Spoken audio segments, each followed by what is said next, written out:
What's up, everyone? Welcome back to another 2A bar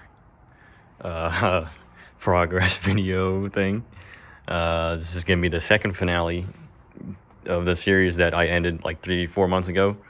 Obviously, you can see the 2AR is out of my car, and I'll dive into why, I guess, real quick.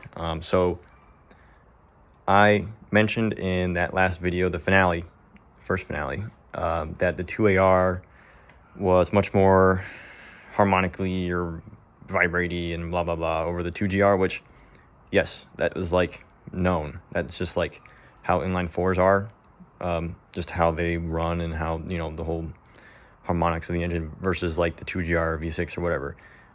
Yes, that is like, I know that, but I did not realize that the 2AR was going to be this bad, at least to me. I think I'm a bit more sensitive to the noise, vibration, harshness stuff than others. So, but yeah, it fucking was driving me insane. I wanted to fucking drive the car into like a wall, dude. I swear to God. But yeah, so I had issues with the car idling low and like hunting and like idle dipping coming to stops and like all this stuff. And I talked with a lot of people about it. They gave me a bunch of answers, and they gave me ideas on what it could be. I went through a lot of them, pretty much all of them, and nothing really fixed it. So, but what is interesting is that I haven't heard this complaint from the 2AR Spider crowd. So I'm not sure if there's just something inherent with the SW20 that makes this stuff happen with the 2AR. I'm not really sure. I know one friend has just completed his 2AR SW20 swap, and he has noted that there is a bit of an idle oscillation thing going on. We both have lightweight flywheels. A friend who does not have these idle oscillation issues, he has a stock flywheel. So that may be a factor in this, but a lot of the 2AR Spider people run lightweight flywheels. So I don't know what to tell you. But yeah, that was honestly kind of killing it for me. So, and my friend who just finished the swap I just mentioned, he said it's pretty livable. So, I'm not trying to say don't go for the 2AR.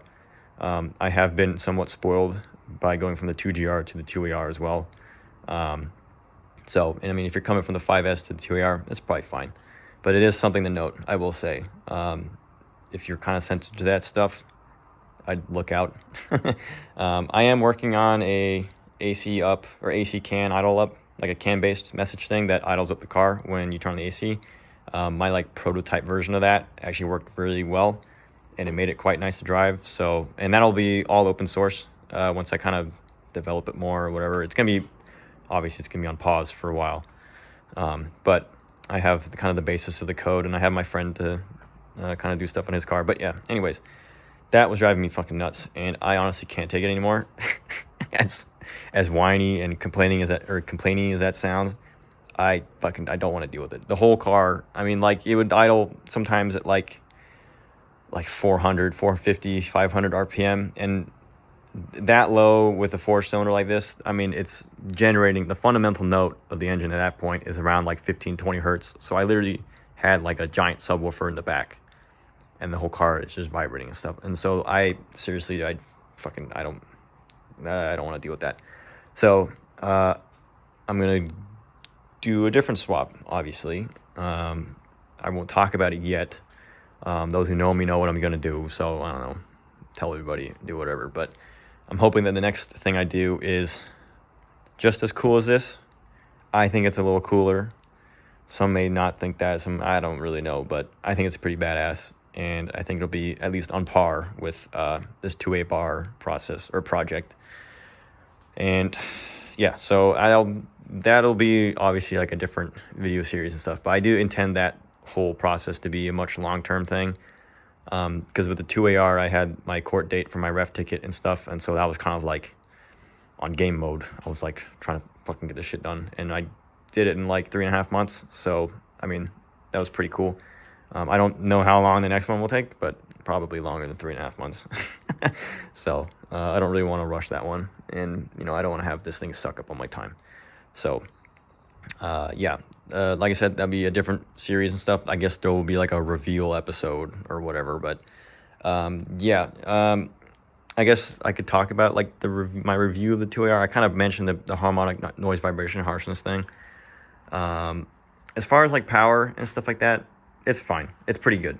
I mean, I came from the 2GR, so I don't know if I can like comment on it that well, but I drove the 5S, which makes around like 100 wheel horsepower. I drove the 2AR with, I got a tune actually from Mark at Frankenstein Motorworks. She let me try a tune, and I got a math pipe from a friend. So that was around, you know, like the 190, 200 wheel range. And I got, you know, the 2GR, which was like 300 wheels. So I've had that 100, 200, 300 kind of in this chassis. And to be honest, the 200 wheel that this 2AR makes, it's pretty nice. It's like, it's not like blindly fast like the 2GR. The 2GR, I mean, it was kind of just like, the entire car was like effortless. It could literally do anything. Like if you want to do like 120 miles an hour for whatever fucking reason, yeah, like go, you can do that. This obviously, you know, you need to give it a little bit more oomph. But it was fun. Like I drove around for quite a while that 173 wheel horsepower. Yes, I dynoed it. And the 173 was the bone stock tune.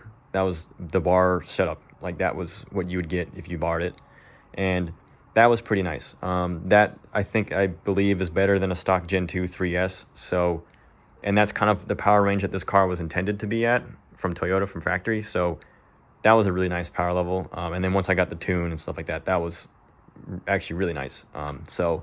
But yeah, I just, the power and stuff like that, that's cool. But I seriously could not live with the vibrations and the low idle and the dipping and all that shit. I don't really, like I said, I don't really know what that was. I'm sure that someone will figure it out, or I will help figure that out. I don't really know, but I'm done with the 2AR because I don't want to deal with that shit anymore. But yes, so yeah, I don't know. I'm looking at this and the reality of it is kind of setting in. This was a bit impulsive, I will say. This was a kind of like to do it out of spite, because that's how I felt towards this thing, because I really did not want to drive this thing anymore. But yes, I have a bunch of parts to pack up and stuff. I had one guy tell me that my S54 was going to blow up with the 2AR. It did not. It survived 2 5S's, 1 2GR, a 2AR, and it's still kicking.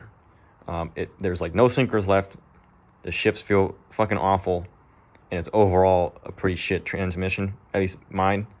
But you know, it didn't blow up, so that's all good. It probably won't see another engine in the future. I plan on going to the E351 narrow case, so I don't know if that's any useful info, but anyways, so yeah, 2AR is done. New progress video thing, long-term thing, hopefully, is coming out soon-ish. I'm hoping it'll start like at least during this month or next month. It kind of depends how quickly I can set up everything and get all this stuff gone, and I have to find something. So yeah, I don't know. Thanks for those who or thank you for the, like, you know what I mean. Thank you for watching the series. Hopefully this 2A bar stuff was cool to watch. It was a pretty short series, which was kind of cool. I'm still proud of myself and how quickly I managed to do it all, so that's cool. Thanks for watching. Hopefully you all will be interested in the next series or whatever that comes out. Like I said, I think it's cooler than the 2A bar, but you know, it is what it is. We'll see how it goes. So yeah, thanks for watching. Hopefully y'all will watch the next series thing or something. I don't know. Okay, all right, bye-bye. Whoa, 2AR.